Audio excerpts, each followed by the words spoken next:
नाज़रीन, आपके पसंदीदा प्रोग्राम सच का सफ़र में एक मरतबा फिर खुश आमदीद। और ब्रदर सैमुअल हमारे साथ हैं जी, थैंक यू। उनको वेलकम करते हैं और साथ ही आपको याद कराते चलें कि आपने हमारा पिछला प्रोग्राम देखा होगा इनके साथ, और मौजू वही चल रहा है कि शरीयत या फिर फ़ज़ल, शरीयत और फ़ज़ल।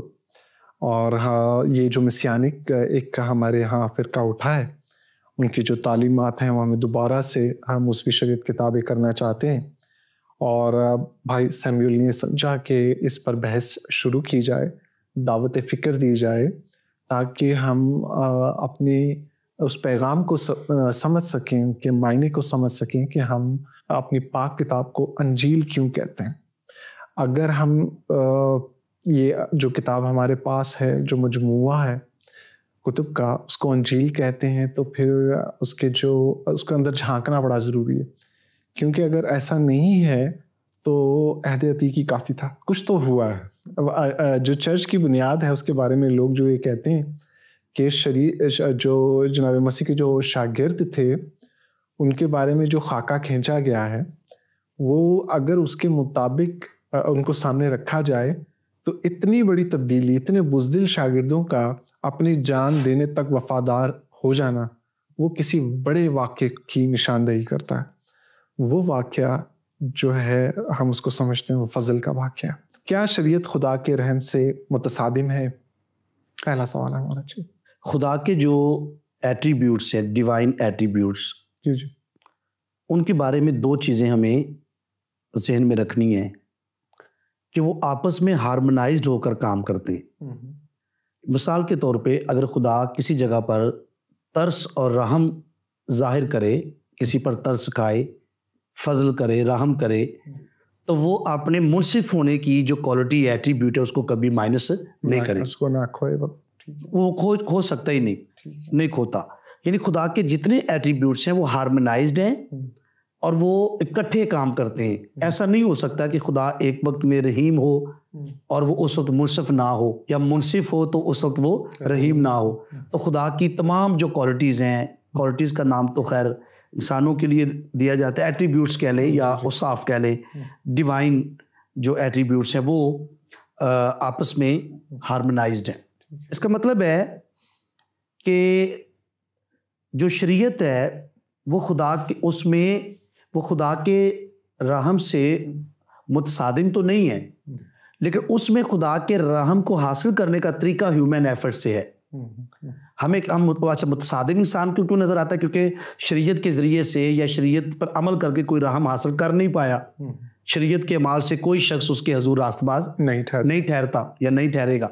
तो जब इंसान को कुछ अचीव नहीं हुआ, तो उसने कुछ अर्न नहीं किया, तो पता चला जी खुदा की तो रहमत के खिलाफ है ये मामला। ऐसा नहीं है। हाँ, ये एक बात ज़रूर हमें एक वाइड एंगल से भी सोचनी है कि जो फजल की बात जो यूहन्ना की इंजील में की गई है, चलिए थोड़ा सा आगे चलकर उस पर बात करते हैं।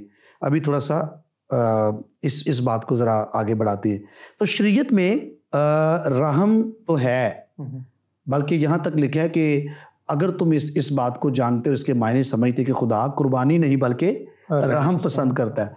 और वो ये कहता है, शरीयत में उसने क्या कहा, जिस पर रहम करना होगा मैं करूँगा, जिस पर नहीं करना होगा मैं नहीं करूँगा। इसका मतलब है शरीयत में जो खुदा का रहम है, हमारी हालत की वजह से वो दरिया बिल्कुल फ्लो के साथ बहता हुआ नजर नहीं आता।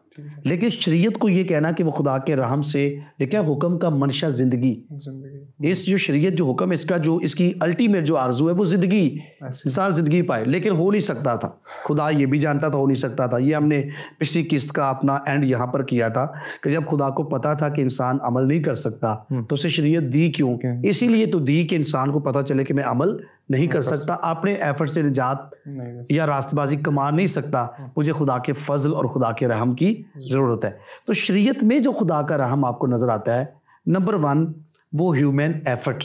खुदा जो है वो अपने इंसाफ के हाथों जो मुनसिफ, आप देखें रहम की खूबी तो खुदा के पास है, अब उसने इंसान पर रहम करना है और साथ में उसने इंसाफ भी करना है, मुनसिफ भी रहना है। जब वो मुनसिफ के तकाज़ों को पूरा करता है तो इंसान की हालत ऐसी नज़र आती है कि वो खुदा के रहम को अचीव ही नहीं कर पाता, क्योंकि उसमें अचीव कैसे करना है, ह्यूमन एफर्ट के साथ। तो इसलिए मुतसादम का लफ्ज़ मेरे ख्याल में ठीक नहीं है, लेकिन वो खुदा का रहम शरीयत में हासिल करने का मेथड डिफरेंट है, और वो मेथड ऐसा है कि उसमें ह्यूमन एफर्ट है और उसकी वजह से इंसान फेल हो गया, क्योंकि ह्यूमन एफर्ट से वो कुछ अचीव नहीं कर पाया, क्योंकि उसके जितने एफर्ट वो करता था, क्योंकि उसकी नेचर ही ख़राब थी, फितरत ही बिगड़ी हुई थी, वो एफर्ट अगर एक कोई अच्छा काम किया है तो साथ में दो बुरे भी कर लेंगे, तो जहाँ पर वो कुछ अर्न करता है वहाँ पर कुछ सजा भी साथ उसको उसके लिए वाजिबी हो जाती है। तो इस तरह से करके शरीयत में इसलिए आपको कोई रास्तबाज ठहरता हुआ नज़र नहीं आता, शरीयत में इसलिए आपको ज़िंदगी पाता हुआ कोई नज़र नहीं आता। तो ये मुतसादम की बजाय हम ये कहें कि वहाँ पर मेथड जो है वो इंसानी एफर्ट है, ताकि खुदा जिस पर रहम करना चाहे वो उस लेवल पर आए और रहम हासिल करे, इंसान आ नहीं सका। मैं एक चीज़ और ही देख रहा था कि शरीयत को देने का जो अमल है ये तो अब फॉर एग्जांपल अगर आप किसी मुल्क के शहरी हैं जी, और मुल्क आपको इतने बेनिफिट्स दे रहा है, उस मुल्क के अंदर उन बेनिफिट्स के साथ आपको कुछ लॉज फॉलो करने पड़ते हैं। तो अगर लॉज अगर आपको मुल्क के जो कवानीन आपको दिए जाते हैं, इसका ये मतलब तो नहीं होता है कि आपके साथ कोई जुल्म होने जा रहा है जी। उसका ये होता है कि आपको पता चलता है कि आप एक वाइडर कम्युनिटी के हिस्से हैं। अपने मुल्क के अंदर आप बहसीत इंडिविजुअल नहीं रह रहे होते, आपके ऊपर जिम्मेदारियां भी होती हैं। जब आपको कानून मिलता है तो आपको पता चलता है कि आप बहुत कुछ कर सकते हैं, लेकिन ये है कि उसके साथ साथ फिर तालीम और तरबियत ज़रूरी होती है। मैं शरीयत में हमेशा जब देने का अमल है ना सर, मैं हमेशा ये नज़र आता हूँ कि ये बच्चे जैसे वालिदैन होते हैं अपने बच्चों को सिखा रहे होते हैं, बता रहे होते हैं, एक टाइम होता है तो वो बहुत छोटे होते हैं तो वो उनको अकेले जाने नहीं देते, सीढ़ियाँ नहीं चढ़ने देते, उतरने नहीं देते, उनको किचन में नहीं जाने देते, आग से नहीं खेलने देते।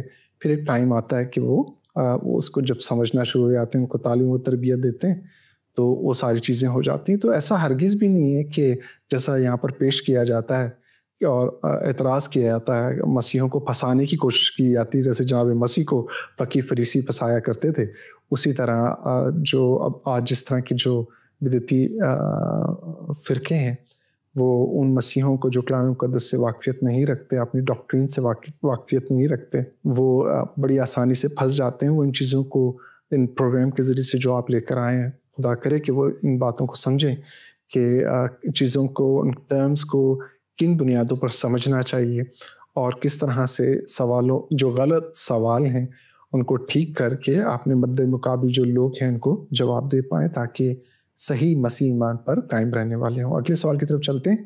शरीयत के दौर में भी तो खुदा रहीम था, फिर फजल अलग से क्यों? अच्छा, एक तो हमें सुहेल भाई इसको ये भी क्लैरिटी के साथ क्रिश्चियंस को अंडरस्टैंड करना है कि कुछ लोग इस बात को भी एक्सेप्ट नहीं करते। वो कहते हैं कि जैसे शरीयत के दौर में जिस तरह से खुदा का रहम ज़ाहिर होता था, वही सिलसिला क्राइस्ट के आने के बाद भी है। तो एक आयत मेरे ज़हन में आ रही है, शरीयत तो मूसा की मार्फत दी गई, मगर फजल और सच्चाई यीशु मसीह की मार्फत। इसका मतलब है कि जहाँ पर शरीयत के दौर में खुदा रहीम है और सिलेक्टेड लोगों पर कुछ वजूहात की बिना पर रहम करता हुआ भी नज़र आता है, वहीं पर हमें ये भी नज़र आता है कि जो फजल है वो सिर्फ यीशु मसीह की मार्फत हम तक पहुँचा है। वजह क्या है? उसने रहम को हम तक पहुँचाने का जो क्राइटेरिया था उसको मीट किया। उसने खुदा के जस्टिस को सेटिस्फाई किया और खुदा के रहम में जो रुकावटें थी उसको हटाया, पनिशमेंट अपने ऊपर लेके। तो खुदा शरीयत के दौर में भी खुदा रहीम था, लेकिन इसके बावजूद आपको ये देखना है कि फजल का एक हमें अलग से सिस्टम नज़र आता है। और ये ज़रा देखिए कि उसमें हमने पाया, यानी फजल पर फजल की जो बहुतात और कसरत है वो हमें यीशु मसीह में नजर आती है। और शरीयत में खुदा रहीम तो है, लेकिन वो रहम आगे ड्रिवर नहीं हो पा रहा, और उसकी वजह खुदा नहीं है, उसकी वजह मैं और आप हैं। जब हम कुछ अचीव करना चाहते हैं और हम उस लेवल पर ही नहीं आते, मिसाल के तौर पे वो हमें मोहब्बत करके, हमसे प्यार करके, मोहब्बत करके, तरस खा के मुआफ़ कर देता है, तो जो गुनाह हमने किए हैं उनकी पनिशमेंट का क्या करेगा। तो इसका मतलब है कि वो चीज़ जो ब्रिज कर सकती है खुदा के इंसाफ को और खुदा के फजल को, वो चीज़ ब्रिज करने वाली चीज़ मिसिंग थी। तो जहाँ हमें शरीयत की एक इम्प्लीमेंटेशन, जिसको हम शरीयत का दौर कहते हैं, वो नज़र आता है, वहीं पर हमें फजल और शरीयत में एक फ़र्क भी नज़र आता है। तो खुदा का शरीयत के दौर में रहीम होना ये इस बात को माइनस नहीं करता कि हमें मसीह यस्सु में मिलने वाले फजल की ज़रूरत ही नहीं थी। शरीयत के दौर में खुदा रहीम है, लेकिन सिर्फ रहीम नहीं है ना, वो मुनसिफ भी है। तो खुदा के इंसाफ के तकाजे उस रहम को इंसानों तक डिलीवर होने में रुकावट थे, और कोई चाहिए था जो खुदा के इंसाफ के तकाज़ों को बेर करके इस गुनाह की सज़ा को अपने ऊपर ले, ताकि फजल का दरिया बहता हुआ कसरत के साथ, तुग़यानी के साथ हम तक पहुँचे। तो शरीयत के दौर में खुदा रहीम है, और फिर फजल अलग से इसलिए क्योंकि शरीयत के दौर में इंसाफ के तकाजे हमें इंसान पूरा करता हुआ नज़र नहीं आता कि वो खुदा के रहम को भी हासिल कर सके। सवाल था कि शरीयत के दौर में भी तो खुदा रहीम था, फिर फजल अलग से क्यों? तो जिस तरह पास्टर साहब ने समझाया है कि उसमें जो रुकावटें थीं वो उसके लिए जनाब मसीह का आना ज़रूर था, और हमें फिर नज़र आता है कि ये सारी बातें इसलिए हो रही थीं ताकि लोगों को जो ये एहसास हो सके कि उन्हें एक दरमियानी की ज़रूरत है और खुदा के फजल की ज़रूरत है। वो अपने पास से कुछ नहीं कर सकते, अपना इलाज खुद से नहीं कर सकते। अगले सवाल की तरफ चलते हैं। फरीसी से यीशु ने ज़िंदगी, एक फरीसी हैं वो, उनके बारे में लिखा कि फरीसी से यीशु ने ज़िंदगी पाने के लिए हुक्मों पर अमल का क्यों कहा, हालांकि शरीयत के अमाल से कोई रासबास नहीं ठहरता। ये उस अमीर शख्स के बारे में जो गालबन जवान फरीसी है, जवान फरीसी का जिक्र आया कि वो उसके पास आता है और कहता है कि मैं क्या करूं उस्ताद, मैं क्या करूं कि हमेशा की ज़िंदगी। देखिए वो आपने करने की बात कर रहे हैं, मैं क्या करूं कि हमेशा की ज़िंदगी पाऊं। अच्छा, इसमें मैं जॉन मकार्थर, एक अमेरिकन स्कॉलर है, उनकी कमेंट्री को भी रेफ़र करना चाहूँगा, और इस क्वेश्चन को हम देखते हैं। उन्होंने ये कहा है कि जो खुदावन ने जब कहा ना कि खुदावन के पास ये एबिलिटी हमेशा थी कि वो दिल में भी झांकता था, तो पहली बात उसका क्वेश्चन ये बता रहा है कि वो पूरी शरीयत पर वो अमल नहीं कर पा रहा था क्योंकि वो उसको ज़िंदगी की सिल तलाश है। तो इसका मतलब पहले एक तो ये समझिए कि फ़र्ज़ करें शरीयत पर वो अमल कर भी रहा है तो भी ज़िंदगी से महरूम है, क्योंकि शरीयत किसी को ज़िंदगी नहीं दे सकती। दूसरी बात, उसका क्वेश्चन ये बता रहा है कि वो कह तो रहा था, क्राइस्ट ने जब कहा ना कि हुक्मों पर अमल कर, तो कहने लगा मैं बचपन से ही अमल करता आया हूँ। तो दरअसल क्राइस्ट उसको आईना दिखाना चाहते थे, क्राइस्ट उस पर जाहिर करना चाहता था। जब क्राइस्ट ने कहा ना कि जा हुक्मों पर अमल कर, वो उसका आंसर सुनने के बाद कि मैं तो बचपन से अमल करता आया हूँ, उसने कहा तुझ में एक बात की कमी है। तो जॉन मकार्थर के ख्याल में क्राइस्ट अवेयर था कि कोई अमाल से निजात नहीं पा सकता। फिर उसने ये बात क्यों कही? इसलिए कही ताकि वो जाहिर कर सके कि तेरा अमल 100% नहीं है, तुझ में स्टिल कमी है। तो जब वो कमी की बात आ गई तो इट मीन्स कि शरीयत ने किसी चीज़ को कामिल नहीं किया। तो उसने जब कमी को जाहिर किया और उसको कहा कि भाई अपना माल जाकर गरीबों में बांट दे, मेरे पीछे हो ले, तो जिंदगी पाना चाहता है पर जिंदगी देने वाले क्राइस्ट का फॉलोअर नहीं बना, मायूस होकर चला गया। तो इसका मतलब है कि उसके अंदर एक कमी थी, और वो कमी थी लालच। सब कुछ मेरा है, मेरे पास ही रहे, मैं क्यों आगे। रहम उसको पसंद नहीं था, बांटना उसको पसंद नहीं था। तो दरअसल खुदावंद का ये कहना कि हुक्मों पर अमल कर, ये इस बात की निशानदही करता है कि खुदावंद उसको उसकी कमी दिखाना चाह रहा है कि ये वजह है कि तू जिंदगी से महरूम है। कई जगहों पर हमें खुदा का, मिसाल के तौर पे पीछे हम देख रहे थे कि जी कि जब खुदा को पता था कि इंसान अमल ही नहीं कर सकता तो उसने शरीयत दी क्यों। तो कई जगहों पर हमें नज़र आता है कि खुदा जानता होता है, लेकिन वो कन्फेस हमारे मुंह से सुनना चाहता है। आए आदम तू कहाँ है? क्या खुदा को नहीं पता था आदम कहाँ है? लेकिन उसने उसके मुंह से इकरार, और जब गुनाह हो गया तो बात उससे औरत से भी पूछा, आदम से पूछा तूने ये क्या किया, औरत से भी पूछा तूने ये क्या किया। उसको पता है, लेकिन हमारा इकरार क्या है। तो हमें एक खुदा के हज़ूर इतना फेर होना है कि लॉर्ड गॉड ये हो गया है, मैं तेरे पास आया हूँ, मुझ पर रहम कर। कई बार हम एक्सेप्ट ही नहीं कर पाते, हम्बल ही नहीं होते कि हम खुदा के हुजूर जाकर एक्सेप्ट करें। तो शरीयत का एक दिए जाने का मकसद हमें नज़र आता है कि इंसान एक्सेप्ट करे कि मुझसे ये हुआ है और मैं इस काबिल नहीं था, अब खुदावंद तेरी बारी है, मैं तेरे कदमों में आ गया हूँ, तू कुछ कर और मुझे बचा, मुझ पर रहम कर। तो फरीसी की जहाँ तक बात है, खुदावंद को पता था अमाल से कोई शख्स रास्तबाज नहीं ठहरता, पर वो समझता था कि मैं अमाल से रास्तबाज ठहर चुका हूँ। इसलिए क्राइस्ट ने उसको अगली बात बताई कि ये कर, और उसको उसकी कमी बताकर भेजा कि स्टिल तुझ में कमी है। बहुत खूबसूरत। जब आप ये बात करते तो मुझे बहुत से, आपने हज़रत आदम के बारे में जब ये बात कही तो मुझे वो वाक़े कुछ जो अंजील मुक़द्दसा में शामिल है, खातून का जो जनाब मसीह की पोशाक छूती हैं और हीलिंग हो जाती है। फिर हज़रत पतरस हैं, जब उनको एहसास होता है, जब वो मौज़ा होता है तो वो कहते हैं, वो पानी में वापस कूद जाते हैं। हज़रत आदम ही की तरह पुराने आदम के अंदर हूँ, और जब मसीह आपके सामने आए और आपका उससे वास्ता ना हो, और अगर आप पानी में कूद जाएं तो और आपको एहसास हो जाए कि आप गुनहगार हैं, तो यहाँ पर हमें मालूम होता है कि खुदा ये चाहता, खुदा आता है।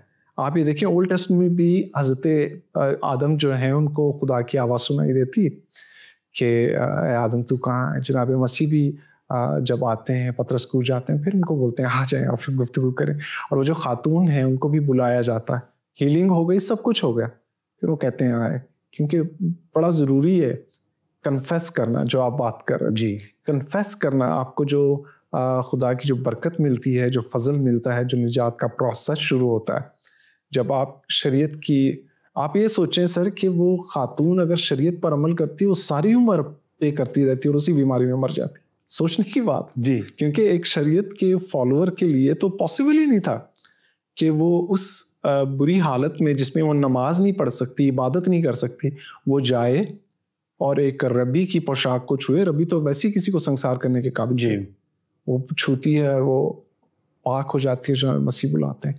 तो ये ह्यूज डिफरेंस नजर आता है हमें। और शरीयत में भी, शरीयत में भी देखिए जिस जगह पर वो बैठेगी वो नापाक होती जाए, चारपाई नापाक है, लिबास नापाक है, जिसको छुएगी वो चीज नापाक है, इंसान, बच्चे, फैमिली मेंबर्स तक। क्राइस्ट सिर्फ ऐसी शख्सियत है जिसको छूने से उसको मुतासर नहीं होते, बल्कि तब्दीली आ जाती है दूसरी जगह पर। तो हालेलुया, मैं फर्स्ट टाइम कह रहा हूँ प्रोग्राम में, लेकिन ये बड़ा ज़रूरी है। Praise the Lord. हाँ जी, अगले सवाल की तरफ चलते हैं। क्या कोई ऐसा फार्मूला है कि शरीयत में अमाल के बगैर खुदा का रहम ज़ाहिर हो सके?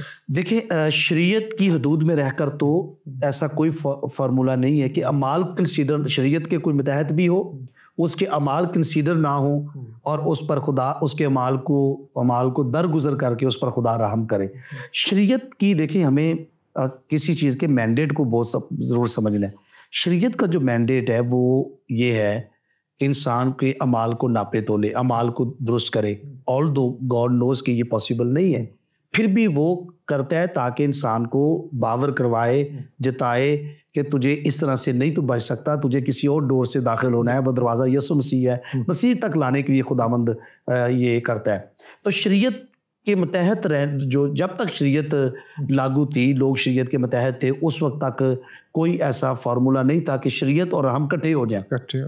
ठीक है जी, शरीयत के दौर में लोगों को रहम मिला है, और एक तो कॉमन ग्रेस की हम बात कर रहे हैं, आम फजल है। फिर सिलेक्टेड लोगों को कुछ उन्होंने ऐसी तब वफादारी ताबेदारी दिखाई पूरी दुनिया के लिए कसरत के साथ, हर खास व आम के लिए खुदा के फजल की जो बहुतात है वो यीशु मसीह में।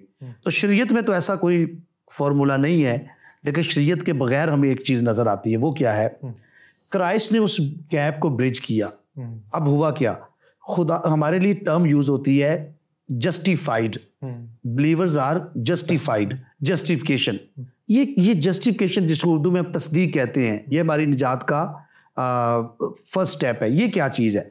क्राइस्ट ने हमारे तमाम गुनाहों की सजा अपने ऊपर ली और खुदा के कहर और गज़ब को बर्दाश्त किया। खुदा को पसंद आया कि उसे कुछ दे। सीजन भी थोड़ा सा ये इस तरह का है, तो मसलूबियत और तो क्राइस्ट ने उनको खुदा के अदल के सारे तकाज़ों को क्राइस्ट ने पूरा कर दिया। और जब खुदा के अदल के तकाज़े पूरे हुए और हम क्राइस्ट पर ईमान लाकर उसके साथ पेवस्ता हो गए, तो गोया जो क्राइस्ट को जो हमारी सजा थी वो क्राइस्ट को मिली और खुदा का अदल मुतमईन हो गया। और अब उस पर ईमान लाने से कसरत के साथ खुदा हमें फजल पर फजल देता है, और ये फजल अमाल से नहीं, ये हाँ अमल से है, अमाल से नहीं। और वो अमल क्राइस्ट का अमल है, उस पर ईमान लाने से। उसको उसका नहीं, क्राइस्ट ने वो काम जो हमारे कामों से नहीं, क्राइस्ट के काम से, जो उसने रास्तबाजी और ओबीडियंस, मेरी नहीं बल्कि तेरी मर्जी पूरी हो, और खुदा की ताबेदारी से। तो खुदा का तरस और रहम, मैं ये समझता हूँ जब क्राइस्ट ने कह दिया कि मेरे वसीले के बगैर कोई बाप के पास जा ही नहीं सकता, वो डोर यीशु है, वो रास्ता यीशु है। खुदा का फजल रहम काउंटलेस तरीके से हमें मिलेगा जब हम क्राइस्ट में होंगे, क्योंकि क्राइस्ट हमारे गुनाहों की सजा का रिस्पॉन्सिबल है। खुदा के अदल के तकाजे मसीह में पूरे हुए, और खुदा से गोया मैं इसको ये कहता हूँ कि क्राइस्ट ने ब्रदर जी खुदा के फजल को अर्न किया और हम तक पहुँचाया। जिस शख्स ने उसको अचीव किया है वो क्राइस्ट है, ओबीडियंस के थ्रू, अमल के थ्रू, ताबेदारी के थ्रू, और उसमें हमें फजल पर फजल हासिल होता है। मसीह के बगैर वी आर नथिंग। और उसी में क्राइस्ट के अंदर हम मौजूद होते हैं जी, वो हमारा रिप्रेजेंट होता है। बिल्कुल। तो हमें फिर ये नहीं होता कि मुझे अलहदा से कोई कोशिश के क्राइस्ट के यहाँ पर जो प्रॉब्लम है मसीहानिक से दूसरे जो लोग हैं उसमें वो खुद से कोशिश कर रहे होते हैं, वो ये चीज़ भूल जाते हैं। एक तो मसीह को भी नीचे कर देते हैं, उस ज़ात को, उस शख्स को नीचे कर देते हैं जिसे खुदा ने बुलंद किया, बाप ने बुलंद किया जी। आप एक तो वैसी कसूरवार हो जाते हैं अपनी शरीयत को फॉलो करते हुए खुदा के सबसे बड़े अमल को, जिसके ज़रिए से वो पूरी ना सिर्फ आपको, पूरी दुनिया, पूरी कायनात को साफ करना चाह रहा है, उसको पाक करना चाह रहा है। आप तो और बड़े मुजरिम बन जाते हैं जो मसीह में आकर शरीयत के पैरोकार हो जाते हैं जी। वो तो बहुत बड़े मुजरिम हो जाते हैं। सब आदमी लिखा, सब आदमी से ज्यादा बदनसीब। सर आप ये देखिए कि उनके लिए तो मैं पढ़ रहा था इब्रानियों के खत में छठे बाब में, क्योंकि उनका कोई पुरसाने हाल नहीं, उनकी निजात नामुमकिन हो जाती है अपनी वजह से। अपना दिल उनका इतना सख्त हो जाता है कि वो खुदा के सबसे बड़े अमल को, इतना बड़ा अमल जैसे आप शरीयत की बात कर रहे हैं तो आप नबियों के पीछे जाते हैं, तो आपके जो सबसे बड़े दो नबी अंबियाओं के जो सरदार, एक हज़रत मूसा और हज़रत एलिया, वो शागिर्दों के सामने नजर आते हैं। और वहां से आवाज आई, वो 2-3 डेरे बनाना चाह रहे थे, खुदा ने कहा इसकी सुनो, दिस इज उस तरफ क्राइस्ट। हाँ जी क्राइस्ट टाइम वो उनको।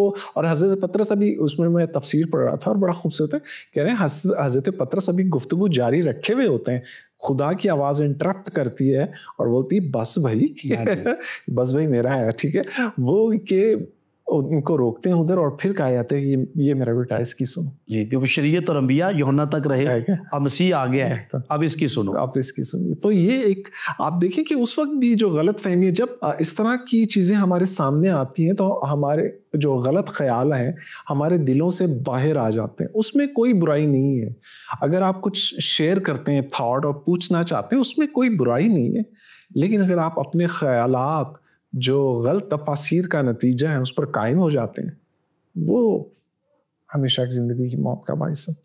Thank you very much Samuel भाई। और अब हम अपने आखिरी सवाल की तरफ हैं, और वो ये कि नेक अमाल गंदे लिबास की मानिंद है, ये कौन से अमाल? बड़े कॉन्ट्रडिक्टरी सा सवाल। नेक भी हैं और गंदे भी हैं जी। नेक अमाल से मुराद वो नेक काम जो इंसान करता है वो शरीयत की हिदायत से करे या अपने आप से करे।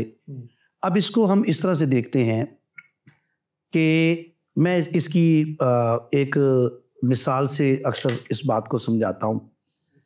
अगर आप मिनरल वाटर लाएं, वो प्योर है, यानी किसी अच्छी कंपनी का आपने ले लिया, वो आप लाएं और उसको लाकर गंदे बर्तन में खाली कर लें, बॉटल से निकाल लें।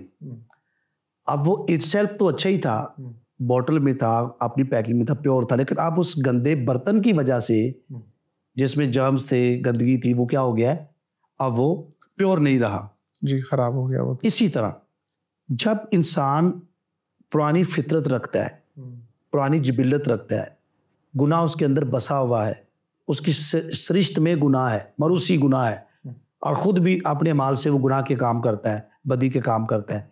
और अब वो जिसका हार्ट साफ नहीं है, पाक नहीं है, जिसका दिल साफ नहीं, नया मखलूक नहीं है, पुरानी फितरत जिबिलत गुनाह की मौजूदगी में जब वो उसी चैनल से जिससे वो बुरे काम करता है, एक चश्मे से 2 किस्म का पानी नहीं निकल सकता, जब वो उसी से वो बुरे काम करता है, उसी से फिर नेकी करता है, तो वो नेकी जो गुनहगार, रास्तबाज, पुरानी जिबिलत और फितरत वाला इंसान करता है, खुदा उस नेकी को भी गंदे लिबास की तरह, गंदी धज्जियों की मानंद देखता है, यानी खुदा उससे मुतासिर नहीं होता। इसकी वजह यह है, जब हम यीशु मसीह पर ईमान लाकर रास्तबाज ठहरते हैं तो फिर इस में लिखा है तो मसीह यीशु में नेक अमाल के वास्ते मखलूक हुए हो, यानी नेक काम करना ये तब्दील शुदा शख्स का काम है, बदले हुए हार्ट का काम है। अदरवाइज अगर हम उसी बदन से बुरे काम करें, उसी मुंह से गालियां दें, उसी मुंह से परस्तिश करें तो खुदा को पसंद नहीं आएगी, क्योंकि वो नेक माल चैनल गलत होने की वजह से, हमारे जरिए से अंजाम पाने की वजह से। लेकिन जब हम बदल जाते हैं, नेक हो जाते हैं, नए मखलूक हो जाते हैं, तो फिर हम नेक कामों को करने के एलिजिबल होते हैं। फिर खुदा हुक्म देता है कि हम मेरी खूबियां जाहिर करो। तो देखिए, हम ये नहीं कह सकते कि नेक माल इटसेल्फ बुरे हैं। नेक माल की तो कलाम में लिखा है कोई शरीयत मुखालफत नहीं करती। नेक माल खुदा पसंद करता है किसी की मदद की जाए, किसी की हेल्प की जाए। लेकिन अगर खैरात करने वाला बैड इंटेंशन के साथ कि लोग मुझे देखें, मेरी रास्तबाजी लोगों पर अय्या हो, लोग मुझे खैरात करने वाला जाने, इस बैड इंटेंशन ने इस बुरे काम को क्या बना इस नेक काम को क्या बना दिया है? बुरा। वो अपना अजर पा चुके, उनको कुछ हासिल नहीं होगा। दुआ कितना नेक काम है, लेकिन अगर चौकों में दिखावे के लिए की जाए, जैसे कि फरीसी करते थे, तो वो उनके लिए बरकत का बायस नहीं है, बल्कि उनके लिए वो मलामत का बायस है कि तुम ये क्या करते हो। तो इसका जो कॉन्टेक्स्ट है, जब हम अपने नेक कामों से जो बिगड़ी हुई फितरत दिल नहीं चेंज करते और नेक कामों से हम खुदा को खुश करना चाहते हैं, तो इस कॉन्टेक्स्ट में खुदा कहता है वो तुम्हारे वो काम जो तुम मेरी ताबेदारी, मेरे कलाम को माने बगैर, मसीह पर ईमान लाए बगैर अपनी पुरानी फितरत से करते हो, वो मुझे मुतासिर नहीं कर सकते। क्योंकि अगर हम इंटेंशनली ये कुछ सोच कर या कोई अजर का मामला सामने रख कर अगर कोई नेक काम करना चाहते हैं कि इसके बदले में हमें ये मिलेगा, तो फिर हम जो है अजर इंसानों से खुदा तो देता ही है, तो वो फिर जो है हम उस सारे मामले को बिगाड़ देते हैं। क्योंकि फिर हम में और वो पुराने जो मसीह नहीं थे लेकिन अपने आप को ईमानदार कहते थे, जो अहले शरीयत थे और जिनसे खुदा नाखुश भी हुआ, हम उनके मुकाबले में मतलब हम उन जैसे ही हैं। हम फिर मसीह ने नया मखलूक नहीं। ये छोटी सी बात के साथ कि खुदा हमें ये तौफीक अता फरमाए कि हम सीखने सिखाने का ये अमल जारी रखें, और जो शरीयत की, जो मूसवी शरीयत की जो बातें थीं जिसने इब्तदाई चर्च को बड़ा परेशान किया, जिसकी वजह से गैर जो यहूदी थे वो उनके लिए बहुत मुश्किल हो गया था मसीह को कबूल करना, तो हम ये हमारी वजह से ये रुकावट आने वाले मसीहों के लिए कोई बहुत बड़ा पहाड़ खड़ा ना कर पाए, ताकि वो अपनी निजात से दूर ना हो जाए। खुदा हमें इन बातों से महफूज रखे। हम मिलकर कलाम मुक़द्दस को सीखते रहें। छोटी सी बात के साथ हमें इजाज़त दीजिएगा। खुदा हाफिज़।